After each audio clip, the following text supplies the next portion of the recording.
লোকে বলে কালীচরণের মাথায় ভূত আছে। সে কথা অবশ্য তার বউও বলে। রাত ৩টের সময় যদি কালীচরণের পোলাও খাওয়ার ইচ্ছে হয় তো তা সে খাবেই।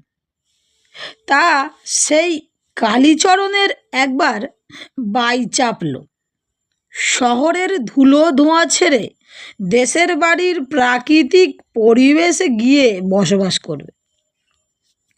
শহরের পরিবেশ ক্রমে দূষিত হয়ে যাচ্ছে বলে রোজ খবরের কাগজে লেখা হচ্ছে, কলেরা, ম্যালেরিয়া, জন্ডিস, যক্ষ্মা শহরে কি নেই।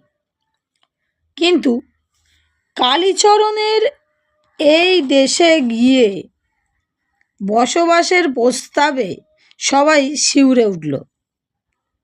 কারণ যে গ্রামে কালীচরণের আদি পুরুষরা বাস করত তা একরকম হেজে মজে গেছে। দু